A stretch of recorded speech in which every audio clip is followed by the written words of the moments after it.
Il est fini, Donald Trump. Là. Ses meilleures années sont derrière lui. Le Trumpisme est en déclin. C'est pas sûr parce que là, il y a un de ses poulains qui vient de remporter les primaires au Texas. C'est très important, là. Très intéressant, encore une fois, ce parcours vers les élections de mi-mandat. Donc, on le dit, il y a toujours une foule de choses à observer. Il y a des indicateurs du côté du Parti démocrate. On semble être, en tout cas, sur la bonne voie du côté des démocrates, mais on les a vus gâcher déjà une mise gagnante. Donc, nous sommes encore à quelques mois. Du côté des républicains, ce qu'on sent, c'est des tensions très nettes et parfois le ton monte entre les républicains. Et ça a été le cas hier. La bonne nouvelle pour Donald Trump, c'est qu'encore une fois, un candidat qu'il ne jugeait pas assez loyal, le sénateur Cornyn, qui est là depuis une éternité dans le décor, sénateur Cornyn, Donald Trump a choisi d'appuyer son adversaire, le procureur général du Texas, Ken Paxton. Les sénateurs républicains sont intervenus auprès du président. Rangez-vous derrière Cornyn. Notre chance de victoire au mi-mandat pour le poste de sénateur, on est mieux placé avec Cornyn. Donald Trump n'en fait qu'à sa tête, décide une fois de plus d'assouvir un désir de vengeance et appuie Ken Paxton. Paxton, victoire confortable hier et l'aiguille Wow! dans les sondages et dans les résultats a bougé après l'appui de Donald Trump. Donc, c'est très clair. Le président a sur son parti et sur ce qu'on appelle les MAGA une poigne solide. Mais ce qui a embêté les républicains hier soir, et là, il va falloir faire vite pour effacer ce qu'on a dit de mauvais entre rivaux au sujet de Ken Paxton, mais c'est que le procureur général du Texas, c'est un cas lourd. C'est quelqu'un contre qui il y a eu des accusations pour fraude fiscale. On en a eu pour fraude boursière. C'est quelqu'un contre qui il y a eu une procédure de destitution au Texas. C'est quelqu'un dont la vie personnelle a défrayé la chronique. Sa conjointe, elle-même sénatrice, donc une républicaine également, l'a quitté en disant aux médias « Je le quitte pour des raisons bibliques ». Ça ne s'invente pas. Donc, tout ça pour dire qu'il est très, très controversé, même au sein du Parti républicain. Et ce que les républicains craignent, c'est qu'un personnage dont on a déjà parlé tous les deux, James Talarico, qui est une vedette démocrate, James Talarico, au mieux, talonne pour les républicains Paxton, on est à égalité, ou encore dans un sondage récent, ça ne s'est pas vu depuis des décennies, on a un démocrate qui a les devants dans les sondages et effectivement, sa zone de confort est plus grande si Talarico est confronté à Paxton qu'elle ne l'aurait été s'il avait été confronté à Cornyn. Donc, victoire pour Trump, mais écoute, on est au Texas. On n'aurait jamais pensé ça il y a quelques mois ou quelques années. C'est pas impossible qu'un démocrate l'emporte, et entre autres parce que c'est Paxton qui va être son adversaire. Mais écoute, je t'entends là parler de Ouais. Paxton. Là, il a toutes les qualités requises pour devenir Voilà. républicain. Là.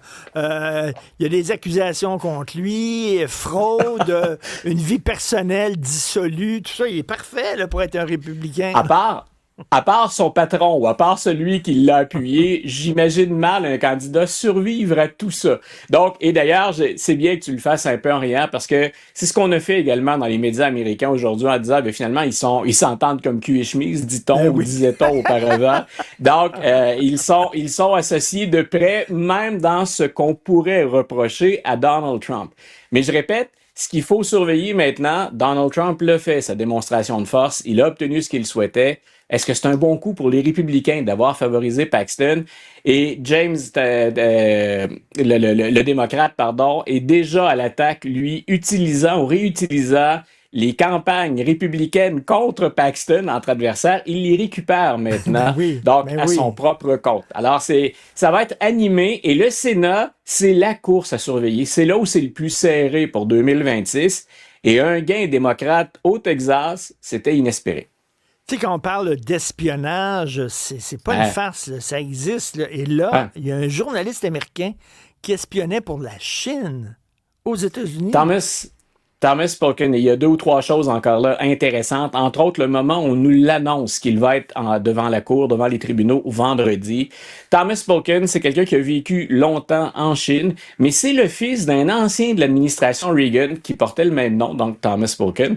Donc, la Chine a repéré très tôt le fils de l'ancien de l'administration Reagan. Et quand il est revenu aux États-Unis, on a déjà commencé à trouver que son comportement était suspect. Et ce dont il est accusé, on l'a arrêté en passant au mois de mars de cette année. Mais on arrive à OK. la fin mai et c'est maintenant qu'on apprend l'histoire. Donc, question de synchronisme, pourquoi on sort ça maintenant? Après un voyage qui était, pour le moins, je pense qu'on peut le dire comme ça, en demi-teinte en Chine, alors que les relations commerciales, les relations diplomatiques sont plus difficiles, c'est là maintenant qu'on apprend, après que le président ait même évoqué de faire passer la Chine pour une menace à la sécurité nationale des États-Unis, c'est là où on nous sort l'histoire de Thomas Spoken. Donc, devant le tribunal vendredi, et on l'accuse de s'être comporté ou de s'être volontairement laissé manipuler par une représentante qui favorisait donc le gouvernement chinois dans ses opérations. Donc, c'est une histoire d'espionnage, c'est une histoire, il y en a beaucoup, on ne les connaît pas toutes. Celle-là, ce que je trouve intéressant, c'est le fils d'un ancien républicain, Ben, d'un ancien proche de Ronald Reagan, mais c'est le moment, c'est le synchronisme de l'annonce, moi, ben qui est venu oui. me titiller ce matin. Là, il va y avoir un procès, j'imagine. Il risque Ouais. quoi, là, quand tu t'espionnes pour un pays étranger? C'est quoi? C'est-tu peine de mort? J'ai C'est quoi? J'ai hâte de voir quelle peine. Ben écoute, ça au fédéral, ça existe toujours. Moi, je pense qu'on va y aller plutôt pour une sanction de prison. Mais j'ai hâte de voir ce qu'il va invoquer pour se défendre ou s'il va se défendre, parce que ce qu'on rapportait ce matin, et je crois que c'est le site Axios, si les auditeurs, auditrices veulent retourner à la source de l'information, il aurait livré, il aurait fait des aveux par écrit lors des interrogatoires. Donc, est-ce qu'il a Oh. déjà marchandé d'une quelconque façon une sentence ou le poids des accusations? Il y a beaucoup de choses encore à apprendre de cet individu puis du procès qui l'attend. Merci beaucoup, Luc. On se reparle demain. Salut. Bye.